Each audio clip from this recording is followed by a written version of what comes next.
একটা কথা ইদানিং প্রায় শুনি যে পশ্চিমবঙ্গে নাকি কোনো কাজকর্ম নেই, সব মানুষজন পশ্চিমবঙ্গ ছেড়ে বাইরে বেরিয়ে চলে যাচ্ছে। আর কলকাতা তো একটা dead city, no earning opportunity. আর সল্টলেক সেটা তো বৃদ্ধাশ্রম, প্রতিদিন সল্টলেক থেকে বাঙালিরা বাড়িগুলোকে বিক্রি করে করে বেরিয়ে যাচ্ছে। এই বক্তব্যটা আপনিও শুনেছেন, আমিও শুনেছি। আমাদের সিস্টেম এই ধরনের বক্তব্য রেগুলার বেসিসে কিন্তু টিভি মিডিয়াতে। তো প্রথম প্রশ্ন, যে সল্টলেক থেকে বাঙালিরা বাড়িগুলো বিক্রি করে বেরিয়ে যাচ্ছেন, এটা একেবারে বাস্তব। কিন্তু বাড়িগুলো কিনছে কে, কেনই বা কিনছে? মানে কোনো অঞ্চল, কোনো অংশ, কোনো জায়গা যদি ডেড সিটি হয়, বৃদ্ধাশ্রম হয়, নো আর্নিং অপরচুনিটিস হয়, তাহলে বাড়িগুলো বিক্রির কাস্টমার পাওয়া যাবে না, বাড়িগুলো পরিত্যক্ত হয়ে থাকবে। কিন্তু যারা সল্টলেকে থাকেন বা সল্টলেক সম্পর্কে খবর রাখেন, তারা জানবেন যে সল্টলেকে একটি বাড়ি বিক্রির খবর যখন মার্কেটে আসে, তখন সেখানে ব্রোকারদের মধ্যে হুলস্থুল পড়ে যায় এবং মৌমাছির মতন ভন ভন করে তারা সেই বাড়ির মালিকের পেছনে। তার মানে ওই বাড়ি কেনার মানুষের সংখ্যা বেশ ভালো রকম, ডিমান্ড হাই। তাহলে ডিমান্ড হাই, অথচ সেটি বৃদ্ধাশ্রম, সেটির একটি ডেড সিটি, এইটা কিন্তু একসঙ্গে যাচ্ছে না, একটা গ্যাপ আছে। এইটাই আজকে এইটাই হচ্ছে আজকে আলোচনার বিষয়। এবং এই প্রসঙ্গে বলে রাখি একটা ডিসক্লেমার, যে যারা মনে করছেন যে কোন নির্দিষ্ট রাজনৈতিক দলের তল্পিক বাহক এবং নির্দিষ্ট কোনো ধারণা আপনারা মাথায় নিয়ে বসে রয়েছেন, অন্য কোনো বক্তব্য শুনবেন না, তারা স্কিপ করে যান।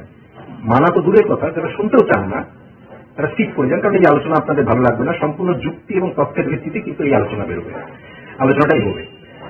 তো প্রথমেই বলি একটি তথ্য, হার্ডকোর তথ্য, যেটা আপনি পাবেন, বিভিন্ন জায়গায় পাবেন। সেটা হলো কি? সেটা হলো যে পশ্চিমবঙ্গ, গুজরাট, মহারাষ্ট্র, তামিলনাড়ু, কর্ণাটক, এই রাজ্যগুলো ভারতবর্ষের মধ্যে ইনমাইগ্রেট স্টেট। এর মানে হলো যে এই রাজ্যগুলো থেকে কাজের জন্য যত মানুষ বাইরের রাজ্যে যায়, তার থেকে অনেক বেশি অংশের মানুষ অন্য রাজ্য থেকে এই রাজ্যগুলোতে কাজের জন্য আসে। বোঝা গেল? মিলছে না হিসেবের সাথে, ভাবনার সাথে, আমি জানি। এই তথ্যটাকে সাপোর্ট করার জন্য আরেকটি তথ্য দিই, এটিও ইন্টারনেটে অ্যাভেলেবল। সেটা হলো কিছু মাস আগে রাজ্যসভায় শ্রম দপ্তর একেবারে রেকর্ডেড আছে, একটি তথ্য দেয়। সেটা হলো এই একইভাবেই, মানে প্যারিটি রেখে ম্যাচ করবে। সেটা হলো যে 25 লক্ষ পরিযায়ী শ্রমিক পশ্চিমবঙ্গের বিভিন্ন, ভারতবর্ষের বিভিন্ন জায়গায় গিয়ে কাজ করছে। ওই যে আপনারা শোনেন, মার খাচ্ছে বিভিন্ন পরিযায়ী শ্রমিকরা বিভিন্ন জায়গাতে, এবং 25 লক্ষ। সেটা কেউ বলেন ব্যাঙ্গালোরে সুইগি জোম্যাটো ডেলিভারি করছে, কেউ বলেন যে আরবান ফ্ল্যাটে বাথরুম পরিষ্কার করছে। এই যে সংখ্যার মানুষ, অর্গানাইজ সেক্টর, এই সংখ্যার মানুষের সংখ্যা প্রায় 25 লক্ষ, এটা শ্রম দপ্তর জানায়। এবং তার সঙ্গে এটাও বলে যে 1,25,00,000 বাইরের রাজ্যগুলি থেকে পশ্চিমবঙ্গে এই সিমিলার ধরনের কাজ করতে মানুষ ঢুকছে। কি করে এই তথ্যটা অ্যাকুরেট দেওয়া সম্ভব? তার কারণ শ্রম দপ্তরের কাছে এই হিসেবটা থাকে। পিএফ, আমি বলছি অর্গানাইজ সেক্টর, মাথায় রাখবেন, কারণ যেখানে পিএফ, গ্র্যাচুইটি, এইসবের হিসেবগুলো, এবং এখানে কিন্তু খুব কড়াকড়ি এই জায়গাটা, তো সেই হিসেবগুলো রাখার জন্য এই তথ্যগুলো রাখতে হয়, এবং যেটা প্রায় নির্ভুলই হয়। তাহলে প্রশ্ন হলো যে আচ্ছা, এবার আমি দুটো ঘটনায় আসি, ব্যক্তিগত ঘটনা দিয়ে আলোচনাটাই বলি। সেটা হচ্ছে কিছু বছর আগে আমার এক পরিচিত বন্ধুই বলতে পারি, তো তিনি একটি ফ্ল্যাট কিনেছেন, প্রায় 1.5 কোটি টাকার ফ্ল্যাট, অভিজাত আবাসন, প্রায় 500টার উপরে সেখানে ফ্ল্যাট, এবং 1.5 কোটি, 2 কোটি, 3 কোটি, 4 কোটি পেন্ট হাউস এসব আছে সেই ফ্ল্যাটে, আবাসনে। তো তিনি একদিন কথা প্রসঙ্গে আমরা গল্প করতে করতে চা খাচ্ছিলাম, তো তিনি হঠাৎ করে মাথাটা এরকম নাড়িয়ে ধুস ধুস করে, একটা typical style owner, I can remember, তিনি বলছেন যে ব্যাড ডিসিশন, কলকাতা সে ঠোঁট মুখ দেখিয়ে, Kolkata is a dead city, there is no earning opportunities, খুব ভুল করলাম, ওই ফ্ল্যাটটা বিক্রি করে অন্য কোথাও চলে যাবো, ব্যাঙ্গালোর বা গুরগাঁও টুরগাঁও, এরকম কিছু একটা উনি বললেন। আমি চুপ করে থাকলাম যে হ্যাঁ, উনি ঠিকই বলেছেন। কারণ আমার বন্ধু বান্ধব যারা আমার বয়সী, আমার সমকালীন, বহু লোকেরাই, বহু ছেলেরাই কিন্তু আমার ব্যাচের, তারা ভিন রাজ্যে আছেন, কেউ কেউ একটা বড় অংশ বিদেশে আছেন, তাহলে কথাটা ঠিকই বলছে। আবার কিছু মাস বাদে ঠিক এইরকমই দুর্গাপুজোর আবহে মহালয়ার কিছু আগে তার সঙ্গে আবার দেখা। তো আমি সেই চাকরি থেকে যাওয়ার হাসি ঠাট্টার ছলে তাকে বললাম, ভাই তোর ওখানে দুর্গাপুজোর কি খবর, কিরম পুজো হচ্ছে তোর আবাসনে? মুখটা শুকিয়ে গেল। সেই টিপিক্যাল স্টাইলে দূর দূর ওই করে আমায় বললো, কে করবে পুজো? আমরা তো সংখ্যার মধ্যে 22 জন। মানে কে করবে পুজো? 22 জন আমরা, মানে? তখন যেটা উনি বলতে চাইলেন যে পুজো করার জন্য ওনারা ফ্ল্যাট যে ওনারশিপ, ওনাদের যে লিস্ট, সেই লিস্টগুলো থেকে নামগুলোকে বাঁচছিলেন যে বাঙালি কজন। হয়তো তার ধারণা ছিল যে বাঙালি থাকলেই তারা অ্যাপ্রোচ করবে এবং একসাথে উদ্যোগ নেবে, কারণ বাঙালির যেহেতু প্রাণের পুজো দুর্গাপুজো। তো তার ধারণা, যদিও আমি মনে করি যে দুর্গাপুজো এখন বাঙালির সঙ্গে সঙ্গে অবাঙালিরাও কিন্তু একেবারে ভেতর থেকে পার্টিসিপেট করে। তো উনি বাঙালি খুঁজছিলেন, খুঁজতে খুঁজতে উনি 22টা বাঙালির নাম পেয়েছেন 500 জনের মধ্যে। আমি অবাক হলাম। আমি বললাম 22 জন থাকে, তার মানে 500 মাইনাস 22, তার মানে দাঁড়ায় সংখ্যাটা 478। তাহলে 478 জন, তুই যে বোঝানো তুই বোস, এই যে তুই বললি যে এখানে no earning opportunities, Kolkata dead city, তাহলে এই 478 জন যে বাইরের রাজ্যের মানুষ যারা খুব রিসেন্টলি ফ্ল্যাট গুলো কিনেছে, কারণ আবাসনটাই নতুন, তাহলে তারা কি এখানে হাওড়া ব্রিজ দেখতে এই ফ্ল্যাটগুলো কিনলো নাকি ভুল করে কিনে ফেলেছে?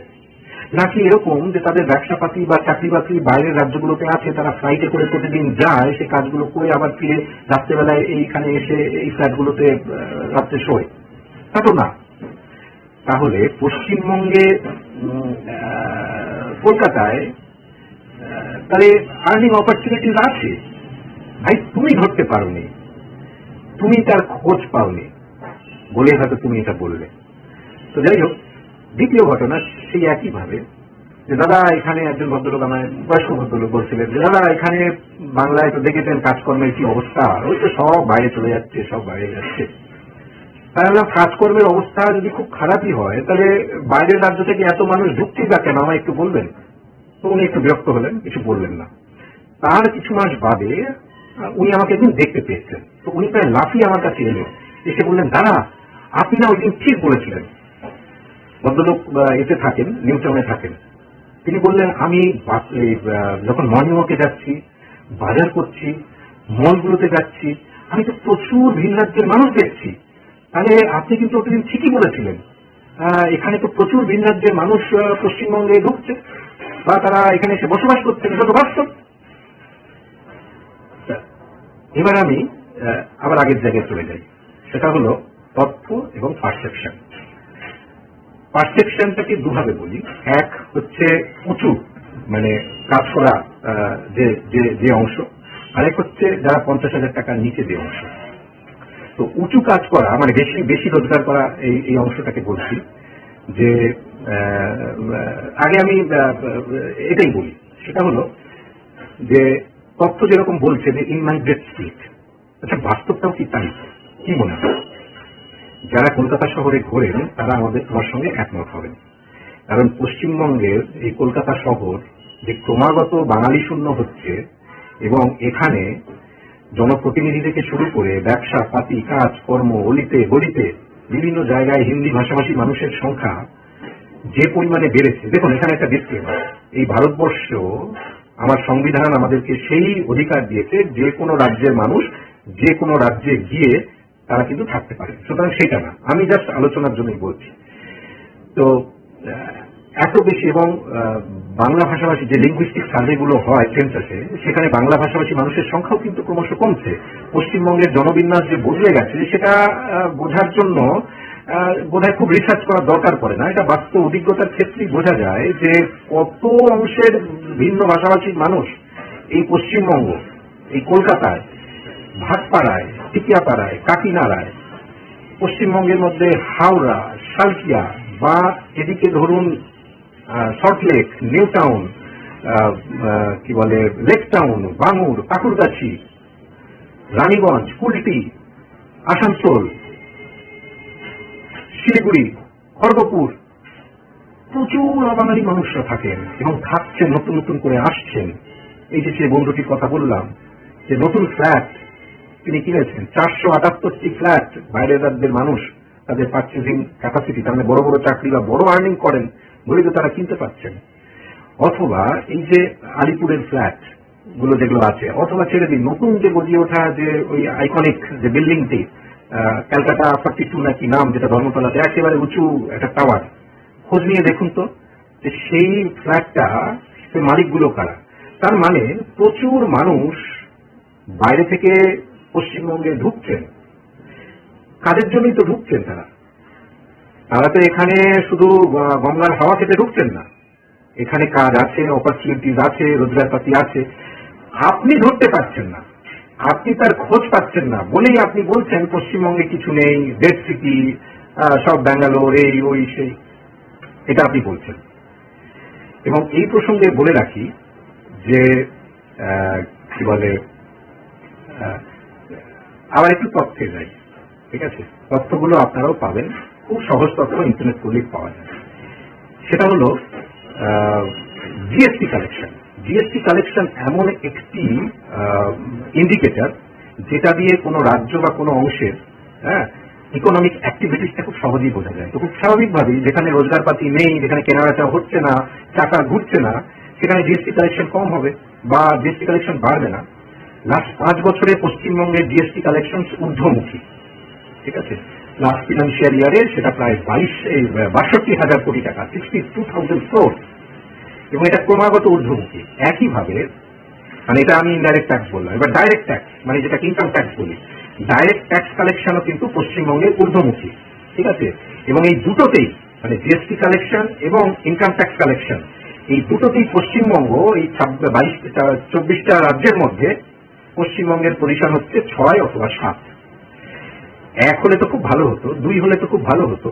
আমরা অত উপরে উঠতে পারিনি, উঠতে হবে আমাদেরকে। কিন্তু একেবারে পশ্চিমবঙ্গ যে শুকিয়ে যাচ্ছে, ইকোনমিক অ্যাক্টিভিটিস একেবারে কম, তাহলে কিন্তু 6 নম্বর বা 7 নম্বর পজিশনে থাকা যায় না। এবং আমরা কিন্তু লাস্ট 5-6 বছর ধরে আছি। এবং এই প্রসঙ্গে বলে রাখি যে ডেট জিডিপি রেশিও বলে একটি ইন্ডিকেটর, সেটি আরো একটি সেন্সিটিভ ইন্ডিকেটর, কারণ এগুলো ইকোনমিক্যাল ইন্ডিকেটর, তো এখানে জল মেশানোর চান্সেস কম, টাকা পয়সার ব্যাপার। তো ডেট জিডিপি যে রেশিও, এটা হলো সাংঘাতিক ইন্ডিকেটর। এখানে মনে রাখবেন যে পশ্চিমবঙ্গের যেটা ডেট জিডিপি রেশিও লাস্ট 10-15 বছর ধরে ক্রমাগত কিন্তু নিম্নমুখী, কারণ এটা ভালো সাইন।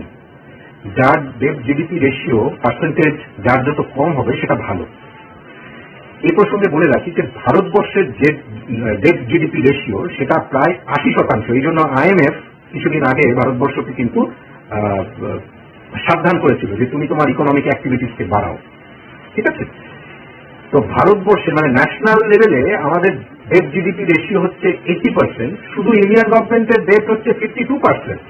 সেখানে পশ্চিমবঙ্গের debt ratio, debt GDP ratio আগে ছিল 40%, 10-15 বছর আগে, যেটা বলা যায় না, বলা হতো যে ওই গভর্নমেন্ট, আগের গভর্নমেন্ট অনেক কিছু ঋণের বোঝা টোঝা চাপিয়ে দিয়ে এসছে, তখন 40% ছিল। সেটা কমতে কমতে কিন্তু আজকে বাড়েনি, খুব কমেও নি, এটাও ঠিক, 36%। এটাকে আরো কমাতে হবে।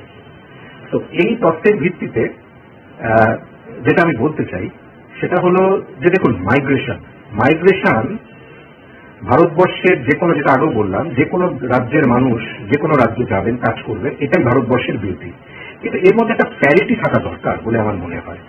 কারণ 1,25,00,000 ভেতরে ঢুকছে আমাদের, আর 25,00,000 শুধু বাইরে যাচ্ছে, গিয়ে সেখানে মার খাচ্ছে, বাংলাদেশি বলে হেনস্থা টেনস্থা হচ্ছে, যেটা শুনছি।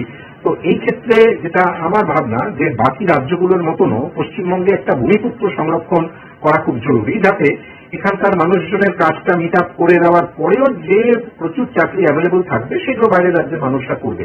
এই ভূমিপুত্র সংরক্ষণ কিন্তু বহু রাজ্যের অলরেডি চালু হয়ে গেছে, শুরু হয়ে গেছে। তো এইটা আমার মনে হয় দরকার।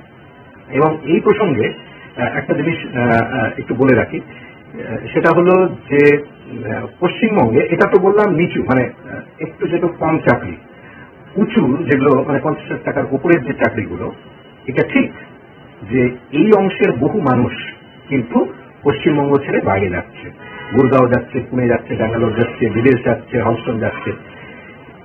দেখুন, যে কোনো উন্নত জাতি মানে মাইগ্রেশন করছে, বাইরে যাচ্ছে মানেই যে সেটা খুব খারাপ, ব্যাপারটা এত সরলীকরণ কিন্তু করা যায় না। মানে যে কোনো জাতি, যে কোনো উন্নত জাতি যার স্কাই ইজ দ্য লিমিট, যে অপশন খোঁজে, যে বেটার অপরচুনিটিস খোঁজে, যে মনে করে যে তার যা ট্যালেন্ট আছে সেটা তার এই টেরিটরির মধ্যে, সেটা রাজ্যের টেরিটরি হোক, দেশের টেরিটরি হোক, জাস্টিফাই করবে না, সে তো বিদেশ যাবে, সে হাউস্টন যাবে, সে জার্মান যাবে, জাপান যাবে, সে টেক্সাস যাবে, সেটা সে যাবে, যুগে যুগে হয়ে এসছে, আগেকার যুগেও হতো, এখনো হচ্ছে, সেটা হোক।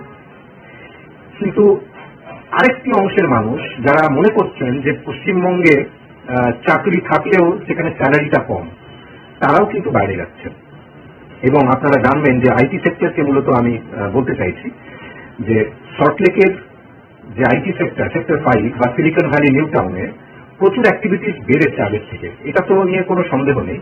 এবং এই প্রসঙ্গে আপনারা কানেক্ট করতে পারবেন যে 5-7 বছর আগেও সেক্টর 5-এ পার্কিং নিয়ে কিন্তু কোনো প্রবলেম হতো না। আজকে অফিস আওয়ার্সে আপনি সল্টলেকে একটা পার্কিং করতে গিয়ে আপনার মাথার ঘাম পায়ে পড়বে, মারামারি কাটাকাটির অবস্থা। তার মানে ইকোনমিক অ্যাক্টিভিটিস বা কিছু কর্মকাণ্ড বাড়ছে, এটা সত্যি। কিন্তু সত্যি আরো সত্যি যেটা, সেটা হচ্ছে যে বাড়লেও এখানে স্যালারি স্ট্রাকচারটা কম। পশ্চিমবঙ্গে একই কাজ করে, আইটি সেক্টরেই আমি বলি এবং যে কোনো সেগমেন্টের জন্য এটা সত্য, যে একই কাজ করে এখানে যত রোজগার করা যায়, সেই একই কাজ বাইরের রাজ্য বা বিদেশে অনেক বেশি রোজগার করা যায়। এটি কেন? পশ্চিমবঙ্গে স্যালারি স্ট্রাকচার কম কেন, এইটা নিয়ে পরে একটি আমি ভিডিও করব। তো শেষে একটাই বলা যে দেশের মানুষ যেখানে খুশি সেখানে যাক, একটা প্যারিটি থাকুক, ঠিক আছে? একটা প্যারিটি থাকা খুব জরুরি, না হলে অনেক ক্রিটিসিজম আসবে, অনেক ডিসক্রিমিনেশন তৈরি হয়ে যাবে সামনের দিনের, এটা নিয়ে আন্দোলন তৈরি হতে পারে। তো এই পার্টটাকে দেখা উচিত, ভূমিপুত্র সংরক্ষণ করা উচিত।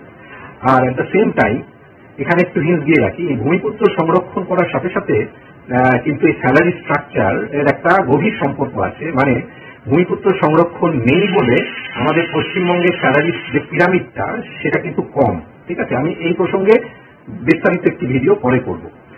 তো এটি বলা। আর পশ্চিমবঙ্গে কাজ নেই, একেবারে বেস্ট সিটি, অমুক সিটি কলকাতা, এটিও কিন্তু সত্য না। পশ্চিমবঙ্গে কাজ আছে, ইনমাইগ্রেট স্টেট পশ্চিমবঙ্গ। আমরা বাঙালিরা এবং পশ্চিমবঙ্গের ভূমিপুত্ররা এই কাজগুলোর সন্ধান আমরা পাচ্ছি না বলে একটা বড় অংশের মানুষ যেহেতু বাইরে চলে যাচ্ছে, সেখান থেকে একটা ভাবনা আসছে যে পশ্চিমবঙ্গে কাজ নেই। আর উঁচু যে কাজগুলো, সেগুলোর ক্ষেত্রে স্যালারি নিঃসন্দেহে কম। সেই কারণে একটা মানুষ, একটা বড় অংশের মানুষ, যেটা ক্রিমি লেয়ার, যদিও সেটা টোটাল পপুলেশনের হয়তো 5%ও না, তারা কিন্তু পশ্চিমবঙ্গের বাইরে বেরিয়ে যাচ্ছেন স্যালারিটা কম বলে। তো এই হলো আলোচনা। এখানে পার্টিকুলার কোন একটি দল বা কোন একটি রাজনৈতিক দলকে সুবিধে করে দেওয়ার উদ্দেশ্য আমার আদৌ ছিল না, আদৌ নেই। সম্পূর্ণ যুক্তি তথ্যের ভিত্তিতে এবং এই জিএসটি কালেকশন বলুন, এই ইনকাম ট্যাক্স কালেকশন বলুন, বা ডেট জিডিপি রেশিওতে যে পশ্চিমবঙ্গের যে উন্নতি, এই যে যেগুলোই বলুন না কেন, সেগুলো তথ্য আপনি পাবেন, আমি দিয়েও দেবো। কিন্তু এত কিছুর পরেও বলি যে আমরা আরো বেশি চাই। বাঙালি এককালে আরো অনেক অনেক 1951-এ আমাদের যে জিডিপি ছিল, আমাদের যে ডেভেলপমেন্ট ছিল, আমরা তার থেকে অনেক কমেছি, ঠিক আছে? তো উন্নতির কোনো শেষ নেই, কোনো স্যাটিসফ্যাকশনের জায়গা নেই। পশ্চিমবঙ্গকে অনেক উন্নতি করতে হবে, অনেক, আমরা কিন্তু পিছিয়েও আছি। কিন্তু এমনটিও নয় যে আমরা একেবারে শুকিয়ে গেছি। সুতরাং আশা রাখতেই হবে, ভরসা রাখতেই হবে, ঠিক আছে? পশ্চিমবঙ্গ আবারও একেবারে পৃথিবীর মানচিত্রে একেবারে 1 নম্বর হবে বলে আমার বিশ্বাস।